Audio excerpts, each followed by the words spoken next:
Reddy women's association founder నూకల పద్మారెడ్డి ఆధ్వర్యంలో Osmania Gandhi hospital దగ్గర అన్నదాన కార్యక్రమం నిర్వహించారు. లాక్డౌన్ నేపథ్యంలో గత వారం రోజులుగా ఆకలితో అలమటిస్తున్న నిరుపేదలకు, కోవిడ్ బాధితులకు సుమారు 800 మందికి ఆహారం అందిస్తున్నారు. ఈ సందర్భంగా నూకల పద్మారెడ్డి మాట్లాడుతూ హాస్పిటల్ బయట కరోనా బాధిత కుటుంబాలకు కనీస సౌకర్యం లేకపోవడం బాధాకరమని అన్నారు. అదేవిధంగా ఆయుష్మాన్ భారత్ పథకం ప్రజలకు ఎంతో ఉపయోగకరంగా ఉంటుందని చెప్పారు. కరోనా వైద్యాన్ని ఆరోగ్యశ్రీలో చేర్చాలని ప్రభుత్వాన్ని కోరారు. ప్రైవేట్ హాస్పిటల్ నిలువు దోపిడీ అరికట్టాలని డిమాండ్ చేశారు.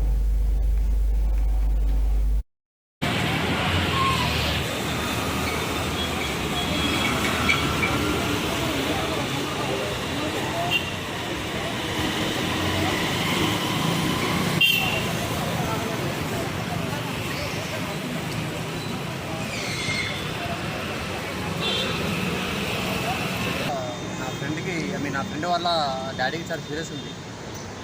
సో ఉదయం నుంచి ఉన్నాను. నేను ఐటీ ఎంప్లాయీని. సో నేను జాబ్ కూడా లీవ్ పెట్టేసి వచ్చేసాను. సో ఇక్కడ ఎటువంటి ఫెసిలిటీస్ లేవు, చాలా ట్రబుల్ ఉన్నా. Maybe it is too difficult to face the problem here. ఉదయం నుంచి అన్ని ఫుడ్ వెతుకుతున్నాను. అసలు ఇక్కడ పేషెంట్ ఫుడ్ అసలు చాలా ప్రాబ్లం ఉంది. ఈవెన్ నేను అనుకోలేదు ఇంత ఫాస్ట్ టైమ్స్ ఉందని అనుకోలేదు. టూ హార్ట్ అండి. ట్రీట్మెంట్ అంటే మార్నింగ్ ఉన్న ఇప్పటి వరకు కూడా అడ్మిషన్ తీసుకోలేదు. చాలా బ్లాక్ ఫంగస్ వచ్చిందంట. మేబీ వాళ్ళు ఉదయించున్నారు. సో ఎటువంటి అసలు వెయిట్ చేస్తున్నాము.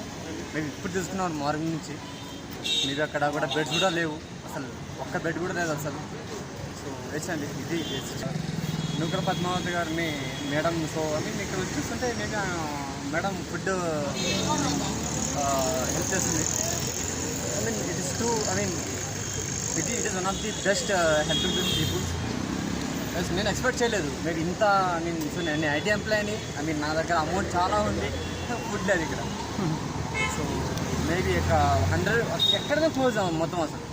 అందుకే మేబీ ఈ టైంలో నేను నాకు ఇంకా నోమర్ ఓవర్స్గా ఫుడ్ ఇచ్చారు కాబట్టి ఫుడ్ ఇస్తున్నాను కాబట్టి హెల్ప్ టు ది పీపుల్స్ అండి. ఎస్ ఓకే, ఏం చెప్పలేను, నేను కూడా ఏం చెప్పలేను. ఎస్ అండి, thank you. So maybe expect చేయలేదు నేను ఇంత హెల్ప్ చేస్తారని.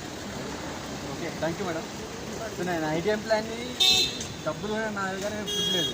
అది ఆ ఫుడ్ యొక్క వాళ్ళు చాలా important madam. Thank you madam. Thank you so much. Thank you madam. Thank you so much madam. ఈరోజు రెడ్డి ఉమెన్ అసోసియేషన్ ఆధ్వర్యంలో మనం ఒక ఫుడ్ ఈరోజు 6th డే అయిన సందర్భంగా ఈరోజు ఎగ్ పులుసు అండ్ వైట్ రైస్ పంపిణీ చేయడం జరిగింది. ఇక్కడ అన్నదానం చేయడం జరిగింది గాంధీ హాస్పిటల్ దగ్గర. ఇక్కడ ఒక ఐటీ ఎంప్లాయీ వచ్చి మేడం ఇది కాస్ట్ ఎంత, నేను కొనుక్కుంటాను అని చెప్పి అడిగితే లేదు ఇది ఫ్రీ సర్వీస్ అని చెప్తే ఆయన 2 చేతులు ఎత్తి దండం పెట్టి ఇలాంటి సర్వీస్ చేస్తారు, నా దగ్గర జేబు నిండా డబ్బులు ఉన్నాయి, నా ఫ్రెండ్ వాళ్ళ ఫాదరు లోపల ఉన్నారు, ఆయన కోసం నేను వచ్చాను, ఇక్కడ ఏం చేద్దామన్నా ఏం కొందామన్నా తిందామన్నా ఎక్కడ కూడా అవైలబుల్ లేదు, నిజంగా మీరు ఇలాంటి ఒక పని చాలాసేపు నుంచి వెతుకుతున్నాను, నా ఫుడ్ ఎక్కడ దొరుకుతుందేమో అని, కానీ ఎక్కడ నాకు కనిపించలేదు, నా జేబు నిండా డబ్బులు ఉన్నాయి అని చెప్పి ఆయన కళ్ళకు నీళ్ళు పెట్టుకునేంత పని చేసి మన దగ్గర ఫుడ్ తీసుకొని వెళ్ళడం జరిగింది. ఇలాంటి వాళ్ళందరికీ మనం టైంకి ఆకలి తీర్చగలగడమే రెడ్డి ఉమెన్ అసోసియేషన్ ఒక మంచి ఉద్దేశంతో మొదలు పెట్టినాం. ఆ రోజు నుంచి ఆగకుండా ప్రతిరోజు కూడా మనం ఇది ముందుకు వెళ్తుంది, ముందుకు తీసుకువెళ్ళగలుగుతున్నాం. ఇదొక మంచి పరిణామం. ఇలాంటి పరిణామాలు ఇలాంటి కూడా ఇలాంటి అద్భుతాలు ఒక మంచి పనికి శ్రీకారం చుట్టినాం అసోసియేషన్ నుంచి.